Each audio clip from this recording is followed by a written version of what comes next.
ఆంధ్రప్రదేశ్ రాష్ట్రానికి నరేంద్ర మోడీ గారు 12 సంవత్సరాల నుంచి మోసం చేస్తూనే ఉన్నారు. ఆంధ్రప్రదేశ్ రాష్ట్ర ప్రజల చెవుల్లో పూలు, తలకి నామాలు, పంగనామాలు పెట్టేటటువంటి పరిస్థితుల్లో ఈ కేంద్రంలో ఉన్నటువంటి నరేంద్ర మోడీ గారు, ఆయన ప్రభుత్వంలో ఉన్నటువంటి పాలక పక్షాలన్నీ కూడా అదే విధంగా చేస్తూ ఉన్నాయి.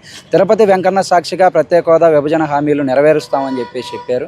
ఇప్పుడు జీఎస్టీ పేరుతో కర్నూలులో రేపు పర్యటన చేయబోతా ఉన్నారు. అసలు ఆంధ్రప్రదేశ్ రాష్ట్రంలో ఉన్నటువంటి ప్రజలకు కానీ, ఆంధ్రప్రదేశ్ రాష్ట్ర అభివృద్ధికి కానీ కూటమి ప్రభుత్వం బీజేపీ 12 సంవత్సరాల కాలంలో ఏం చేసింది అని చెప్పేసి విద్యార్థి యువజన సంఘాలకు మేము ప్రశ్నిస్తూ ఉన్నాం. ఈ రాష్ట్రంలో ఉద్యోగ ఉపాధి అవకాశాలు లేక బయట రాష్ట్రాలకి వలసపోవాల్సినటువంటి పరిస్థితి ఈ రాష్ట్రంలో ఉన్నటువంటి యువతగా మేము ఇబ్బందులు పడుతున్నటువంటి పరిస్థితులు ఉన్నాయి. జీఎస్టీ ద్వారా వేల రూపాయలు మిగిలినాయి ప్రజలకు అని చెప్పేసి పేపర్లలో, టీవీల్లో ప్రచారాలు చేస్తున్నటువంటి కూటమి ప్రభుత్వ పెద్దలను కూడా మేము అడుగుతూ ఉన్నాం.